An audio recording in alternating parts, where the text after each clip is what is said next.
illa wa antum muslimun. Ibadallah, kita bersyukur kepada Allah Subhanahu wa taala di mana Allah izinkan kita bersama-sama untuk memasuki hari yang agung, hari yang mulia, hari yang Allah Subhanahu wa taala jadikan hari yang besar bagi umat Islam, hari di mana Allah Subhanahu wa taala menampakkan sedikit daripada samudra kedermawanannya ke seluruh alam semesta, sehingga Allah Subhanahu wa taala memberikan jamuan kepada seluruh fuqara, seluruh orang-orang miskin, seluruh orang-orang yang ada di muka bumi, khususnya daripada umat Islam yang menerima hidangan tersebut. Allah Subhanahu wa taala berikan kepada mereka daging yang begitu melimpah, nikmat yang begitu agung, anugerah yang begitu mulia, yang hendaknya dan wajib atas kita untuk mensyukuri nikmat tersebut. Dan makna syukur atas sebuah nikmat adalah menjalankan nikmat itu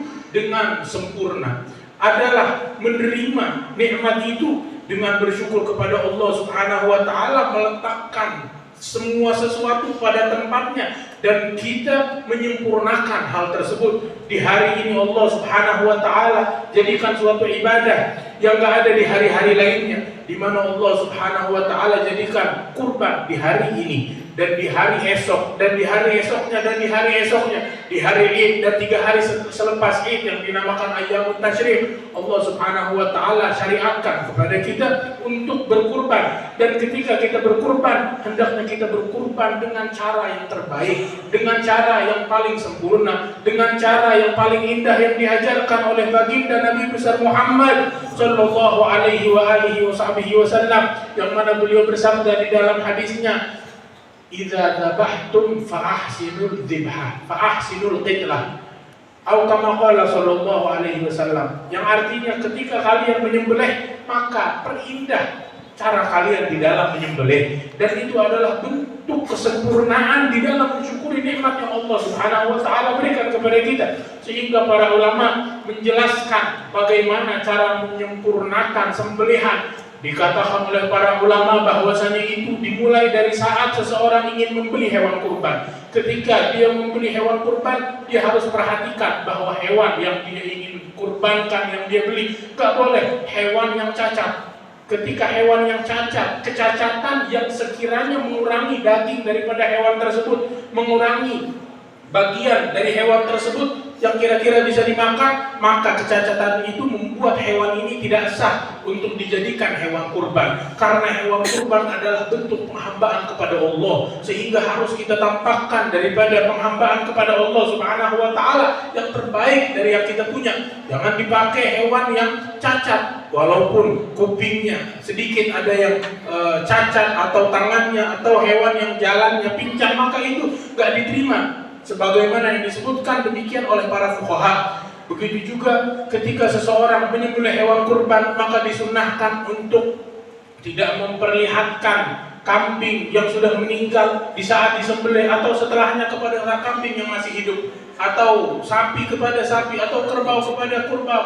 Intinya harus menjaga perasaan hewan, sehingga Rasulullah Shallallahu Alaihi Wasallam mengajarkan kepada seorang sahabat yang ketika dia ingin menyembelih hewan kurbannya, dia injak leher kambingnya dan dia ngasah pisau yang ingin dia gunakan di atas kambing tersebut. Dan itu kambing melihat itu ketakutan, dan ini sahabat tetap melakukan hal tersebut, dan Rasulullah marah, memberikan pelajaran kepada sahabat tersebut dan juga untuk orang-orang selanjutnya, sampai khitab tersebut, panggilan dan pelajaran tersebut sampai hari ini kita dengar setelah berlalu sekian belas abad, 14-15 abad, di mana Rasulullah Shallallahu Alaihi Wasallam bilang, "Wahai hada, ketika kamu ingin menyembelih, maka sembelih dengan cara yang baik. Jangan kamu asah pisau itu di hadapan kambing tersebut." Rasulullah mengajarin kita untuk memiliki kasih sayang walaupun terhadap seekor binatang. Rasulullah ingin mengajarkan kepada kita untuk bersikap lemah lembut walaupun kepada seekor binatang.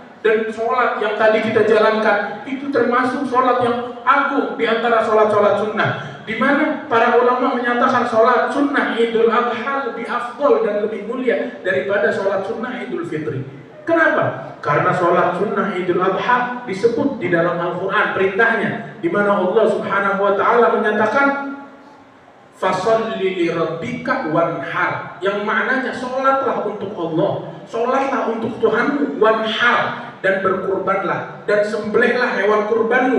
Dan itu menjadi perintah yang mana para ulama mengatakan perintah sholat Idul Adha berada di dalam Al-Quran, sehingga sholat sunnah Idul Adha lebih afdal daripada sholat sunnah Idul Fitri. Ibadallah, kita memiliki di hari ini dua hari yang agung.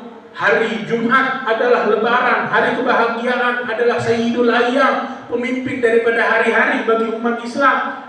Dan setiap berlalu, setiap minggu daripada hari Jumat adalah suatu lebaran untuk kita sekalian, di mana kita dikumpulkan bersama-sama di saat kita sholat Jumat, sholat yang diwajibkan untuk seorang muslim mugim, qadir, agil. Setiap orang muslim diwajibkan untuk pergi sholat Jumat, dan di hari ini bertepatan sholat Idul Adha, hari lebaran Idul Adha, dan juga ini terjadi di dalam hari Jumat. Kira-kira anugerah sebesar apa yang ingin Allah berikan kepada kita? Karunia sebesar apa, seagung apa yang ingin Allah Subhanahu wa Ta'ala limpahkan kepada kita? Yang perlu diperhatikan, wahai ibadallah, bahwasanya sholat Idul Adha sebagaimana yang disepakati oleh para ulama adalah sholat yang sunnah, sedangkan sholat Jumat adalah sholat yang wajib. Dan terdapat perbedaan antara sholat Idul Adha dan juga sholat Jumat, di mana sholat Id, baik Idul Adha atau Idul Fitr, seseorang disunnahkan untuk di saat sholat Idul Fitri disunnahkan untuk setelah subuh langsung dia batalin dengan makan kurma, karena sebelumnya dia puasa. Dan di saat Idul Adha seseorang